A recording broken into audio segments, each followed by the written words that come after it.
Give me a test again. Testing 1, 2, 3. Okay.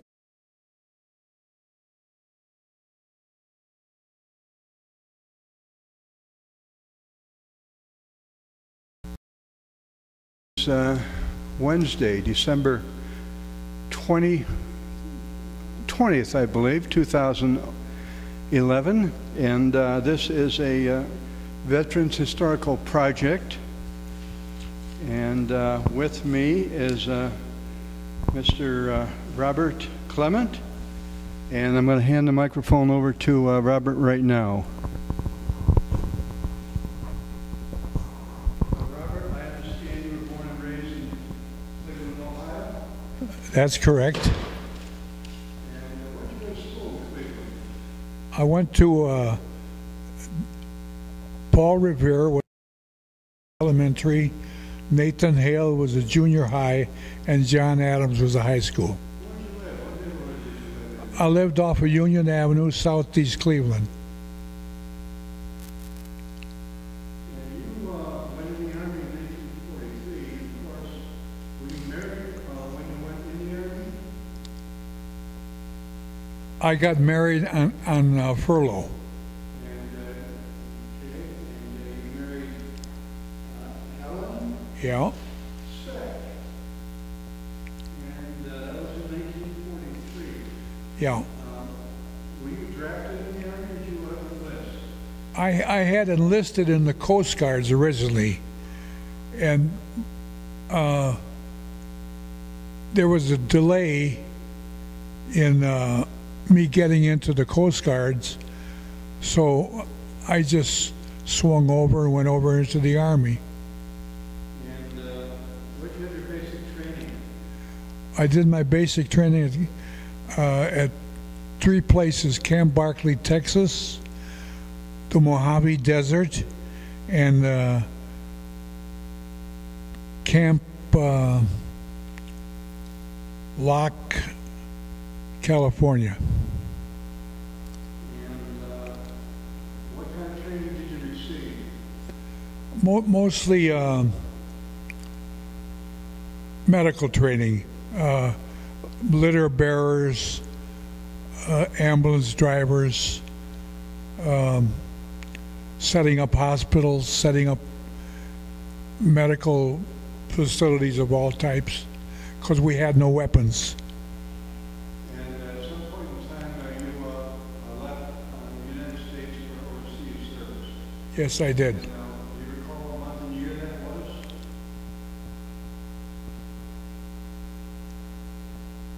was? I believe that was early '44.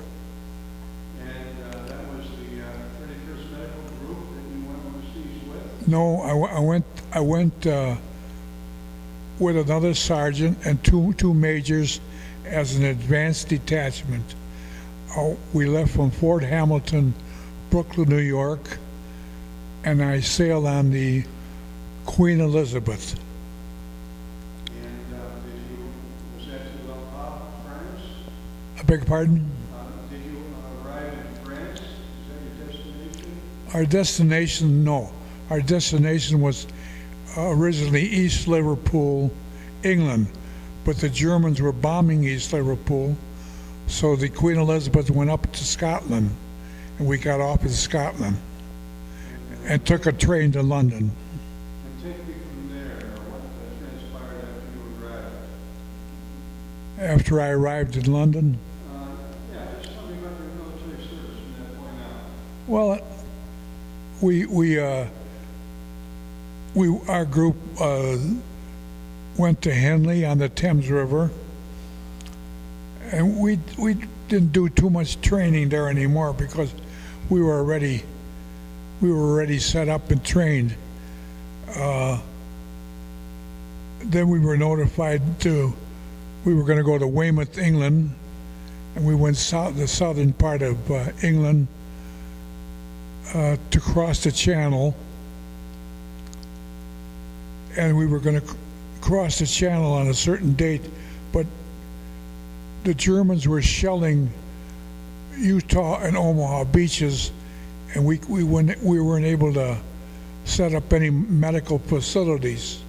So we had to wait until that area was cleared before we could bring our stuff in.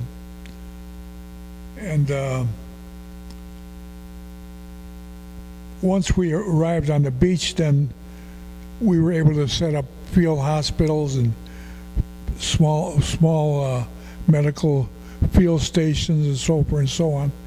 And then we got attached to divisions that were fighting, and we were attached to the 101st Airborne, and we had a hard time finding them because some of them missed their drop point, and we had maps where they were supposed to be, and they weren't there. So then we had to search for them. And they pulled gliders behind them, and many of the gliders were up in the trees. So we had to go up into the trees to see if there was any soldiers, paratroopers in those gliders. Fortunately, there wasn't. So, and then after that period of time, we went, we was in St. Mary-Glise, and that particular town was featured in the movie The Longest Day. And I recall 3 of us were walking down a sidewalk, and someone said, "Look out." And so we jumped out of the way, and a big slab of rock hit the pavement, 3 inches thick at least. And we looked up, and we didn't see anything. They have slate roofs, but this wasn't slate. This was a regular rock. So we called the MPs, and they went into the building, and they captured a Frenchman who was a German collaborator, a Frenchman working with the Germans. He threw this rock down to try to kill the 4 of us. So they arrested him, and at that time he was turned over to American authorities. It wasn't until later that we turned those people over to French authorities. But at that time, that was early in the war, the French weren't involved in the operations yet. And then from there, we went. There was one city that was on the way to Paris that blocked our way. It was called St. Lo, and the Germans were well fortified in St. Lo. So we sent a division ready to go into St. Lo, but then before that they sustained a tremendous bombing. They started about 6 in the morning until 6 at night, continual bombing. St. Louis was flattened. And then we sent our troops in, and unfortunately the Germans were not in St. Louis, but in the hills surrounding the city. So we suffered a lot of casualties, which we didn't expect after that bombing. One of our generals got killed there, General Leslie McNair. One of our groups of planes dropped some bombs on the American lines, and General McNair was among that group, and he was killed. Yeah. And then we went from there to several other small cities, and then we finally arrived in Paris. And but they didn't have a lot of electricity and stuff, so we had to, if you wanted to go up the Eiffel Tower, you had to walk up. So I went up the Eiffel Tower just to say I'd been up to the Eiffel Tower. I mean, I'm sorry I went because it was quite a climb, and I mean, you know, they had elevators going up, but they didn't have any no power. Then we started fighting in France, and at that time we were attached to the 2nd Armored Division. Hell on Wheels. But they were difficult to handle medically because of the movement of their tanks. They went a lot faster than an infantry unit, so we had a hard time keeping up with them. And then we went from town to town, and then at that point I was under General Bradley, the 1st Army, and then later on we were transferred to the 9th Army under General Simpson.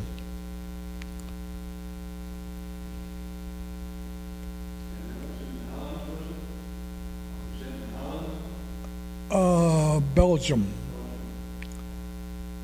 And then there was the Battle of Bulge. And that was in December of 44. December of 44. Where were you when you first became aware of that? Spa, Belgium. I was in Spa, Belgium. And we were told to evacuate because the Germans were coming out of the Ardennes, the Hurtgen forests, with I can't estimate so many Panzer armies, Mark IV Tiger tanks, and we had a small escape route, and we went to Maastricht, Holland. And when we got to Maastricht, Holland, we got cut off from General Simpson's headquarters, so temporarily we were placed under Field Marshal Montgomery of the British forces until our lines could be restored. And from Aachen, from Maastricht, we went after the Bulge was broken up. We went from it was while we were in Maastricht yet. That's when the Germans started shooting the V1s, the rockets, and then from Maastricht we went to Aachen, Germany, and we could see the V1s flying over, but they didn't have a good guidance system of their target area. When the motor shut off, they come right down, and they had 2 tons of dynamite in the warhead. So we just kept saying, keep going, you know. And so after Aachen, I can't even think of all the names of the towns that we went through in Germany. I saw the Siegfried Line. As a matter of fact, I got a picture of part of the Siegfried Line, which was much superior to the Maginot Line. The Maginot Line was the French line. The reason the Siegfried line was superior is their guns were on turrets. The French guns were not. The French guns were locked in place facing towards Germany, and they could not be turned around. The Germans' guns were on turrets. Well, their engineering was a little better than the French. But fortunately, one of our armored divisions crossed a bridge over the Rhine, the Remagen Bridge. And I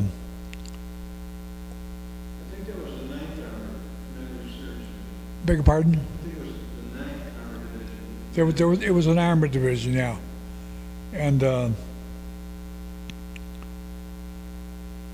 And then I crossed the Rhine. And there was one thing that was interesting to me. There was a building in Frankfurt, Germany. It was owned by IG Farben, which was a gigantic firm in Germany, similar to our DuPont.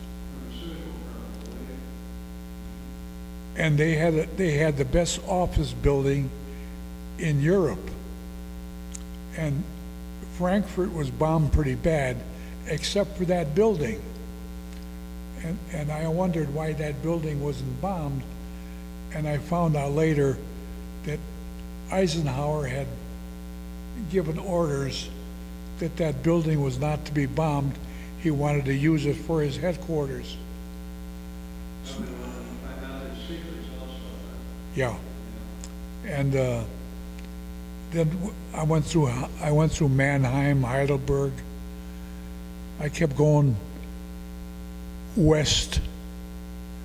east rather, different towns here and there, attached to different divisions. And I eventually wound up in Magdeburg on the Elbe River. And the Russian troops were on the other side of the Elbe River, and we were on this side. And at that we didn't realize the Russian troops used to cross the bridge and come on our side, but they wouldn't let us cross the bridge and go on their side. And I guess that was the start of the Iron Curtain, you know. After I arrived in Magdeburg and on the Elbe River, the war was just about over. And because I had majored in math, they wanted me to teach mathematics to a lot of soldiers that had limited education. But I also had worked in a machine shop running a turret lathe. So they wanted me to go into a production of German industry. So I went into that, and I went into a shop where they made tanks, and we were converting the lines to make tractors for peacetime work. But our biggest problem, none of us on this team that was converting the lines over to make tractors knew the metric system. The metric system was altogether different than the linear system that we use in the United States, so we had a difficult time making our measurements and everything we needed. So it was called production control of German industry. So that's what I did, and I taught math at night, and I worked in the tank plant during the daytime. And the tank plant was I was down about 5 stories down. There's someone coming here now.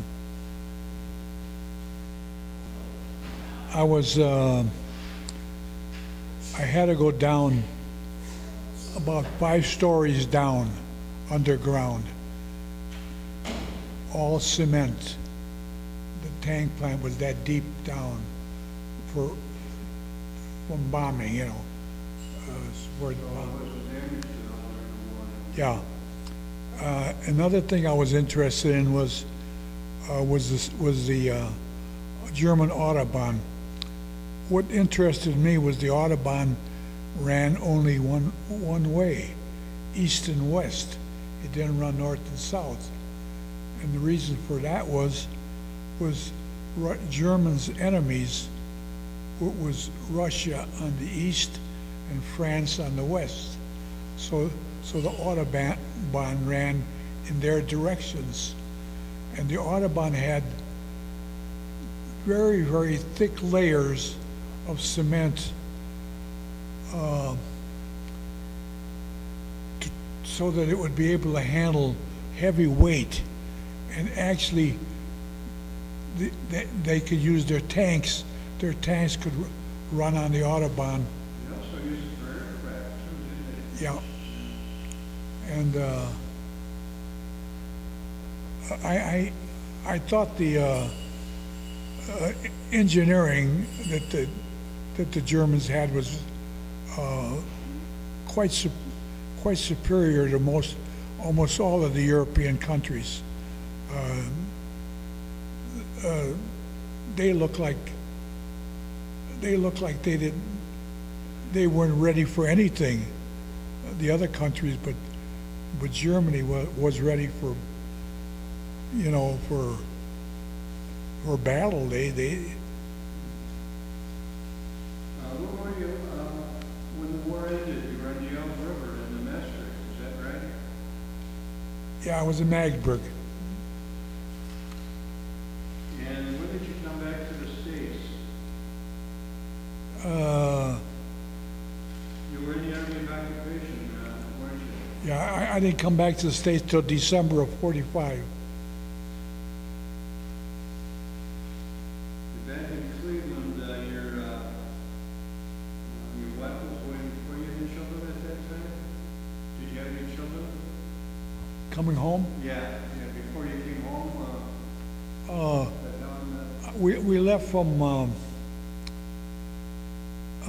Marseille, France, into the Mediterranean, and one thing that we did get to see was that they woke us up at 2 o'clock in the morning, and we all went on deck, and we were going out of the Mediterranean into the Atlantic, and at that very point, if you looked one way, you could see the lights of Africa, and if you looked the other way, you could see the lights of Europe.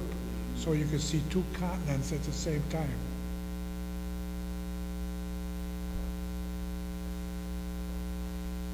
And when you got back home, what kind of career did you embark on? I took a civil service test, and I decided to devote my entire life to veterans.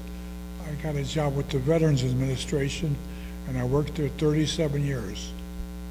And was that in Cleveland all that time? Yes, I worked in various buildings until they built the federal building. Then we moved into the federal building. What rank were you discharged at? Sergeant. E5 would have been?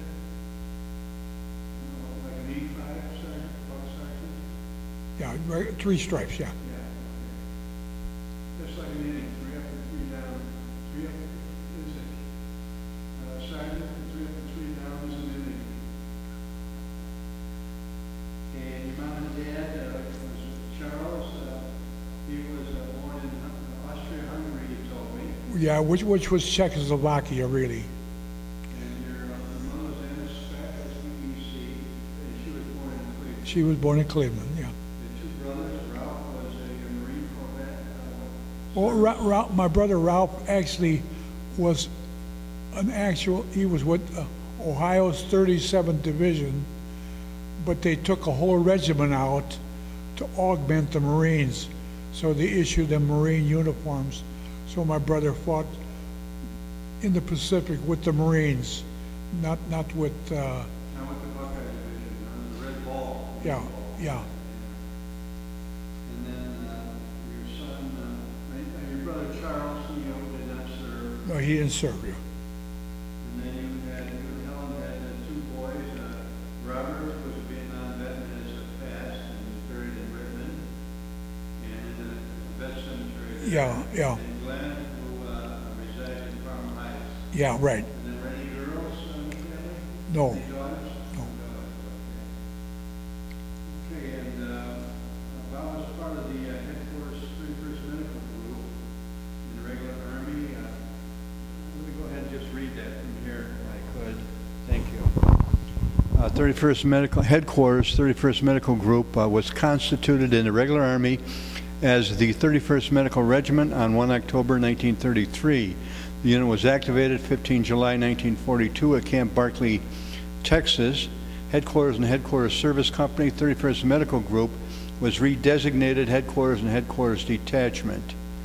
The organization is authorized streamers for World War II participation in Normandy, northern France, Rhineland, and Central Europe. It was in, and the Ardennes, Battle of the Bulge. And you had your CO, I think you told me was Colonel Bloom, and that was BLUM. Did you want to say anything about Colonel Bloom? Well, Colonel Bloom got the Legion of Merit. And you got, what did he get that for? What did he do? He come up with the idea of using the landing crafts and converting them to hospital carriers. So we put cots on the landing craft and put the wounded on the landing crafts and send them back to England. And he got the Legion of Merit for doing that because we didn't have any room for hospitals so we sent them back to England.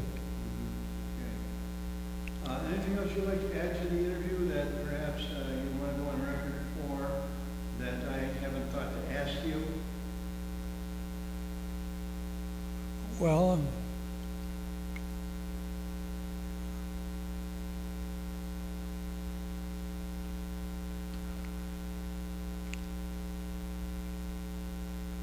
oh yeah, after the war ended, the OSS, which is later became the CIA, had agents out in our area where we were at.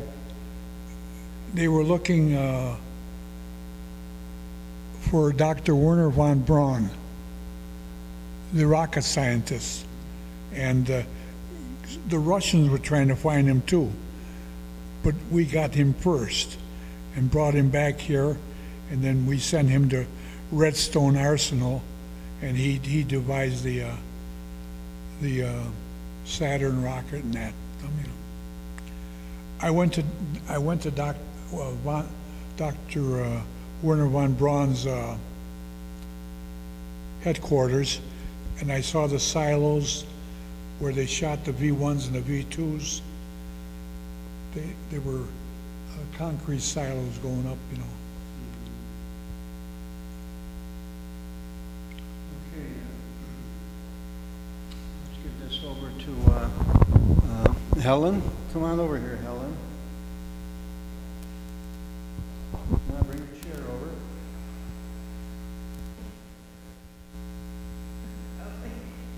Okay. Why don't you back up a little bit for me, hon? Back your chair up so I can get you. I got you too close here. Oops. Okay. Helen, let's make you part of the interview here. Is there anything you'd like to add about your husband and before and after the war, your raising of your family? You want me to? Sure. Tell us about your husband and anything you'd like to add. Well, all I know is that we moved next door to him, and we got to know each other, and yeah, right. He married the girl next door, and knew him when he went in the 3 Cs, and then yeah, right, and then